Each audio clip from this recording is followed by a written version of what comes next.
ហើយដែលអានក្នុងអាទិត្យទី1 ខែ 1 ឆ្នាំ 2026 Every day I read Bang Borum នេះគឺអានឆ្លងឆ្នាំ The descriptions of the book say that the book that truly understands us is somewhere in the bookstore waiting for us waiting for you ខ្ញុំខានអានសភៅអង់គ្លេសយូរមែនតើខ្ញុំគិតថាខ្ញុំអានលឿនណាប៉ុន្តែជាក់ស្ដែងទៅគឺអានយូរហើយនេះគឺនិយាយអំពីអានសភៅយើងគួរអានសភៅពេលណាយើងគួរតែសភៅ best selling ក៏យើងគួរតែទិញស្ដើងយើងអានពេលណា holiday every day ខ្ញុំបាន inspiration ពីសភៅនេះច្រើនមែនតើ especially ពេលដែលអ្នកនិពន្ធគាត់ពី perspective គាត់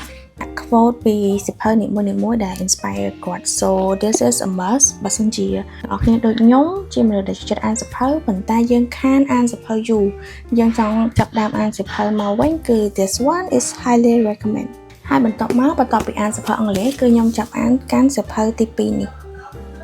អត់មានមើលអីច្រើនទេសភៅដែលអត់ទាន់អានហ្នឹងមកហ្មងសភៅនេះគឺបន្លំលោកវាមានផ្កាចំបៃប៉ុនដោយខំវដ្ឋានបកាសមុទ្រគឺស្ថានសិភៅសួរគឺអានដំបូងរឿងភ័យដោយសាររឿងនេះតាក់ទងជាមួយនឹងវិញ្ញាណចាំមើលណា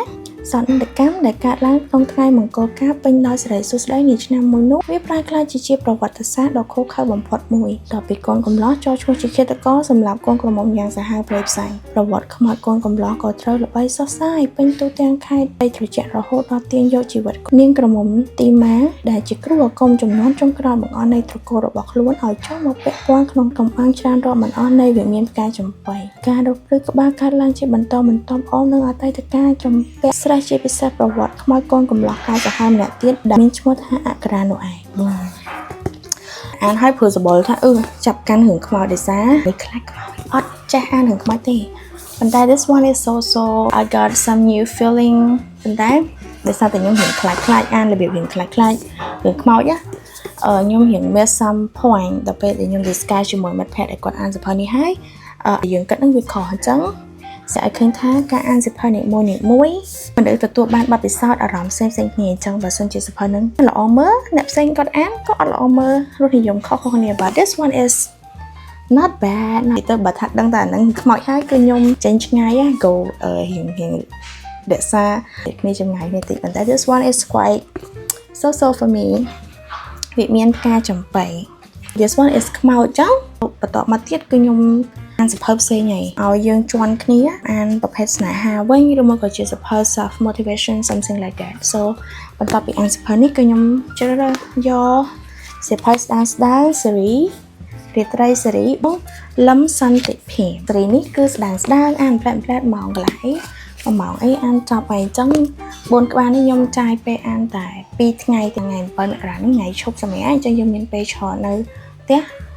អានចប់ម្ដងចា4ក្បាល2ថ្ងៃព្រោះគេគឺតួអង្គបតៈកលាគ្នាអញ្ចឹង4ក្បាលហ្នឹងរាត្រីនេះមុនគេកម្ដៅពេញមួយរាត្រីនេះមិន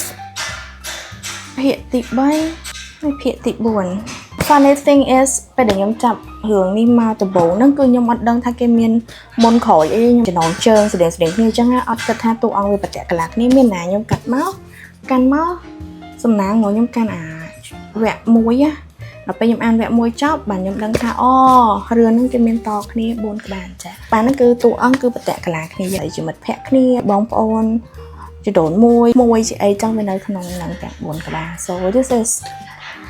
quite interesting I like it a lot ហើយបងដែលអូនធ្លាប់អានសភៅរបស់បងលឹមសន្តិភាពគឺគាត់ច្បាស់ថាតួអង្គនៅក្នុង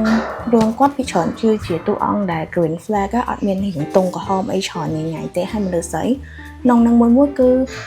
អាន strong មានការងារធ្វើចេះដឹងឲ្យខ្លួនឯង something like that so this is interesting but not recommend for kids សរុបទាំងអស់ខ្ញុំអានបានពី4 6ក្បាលនៅក្នុងអាទិត្យទី1ខែ1នេះ How about you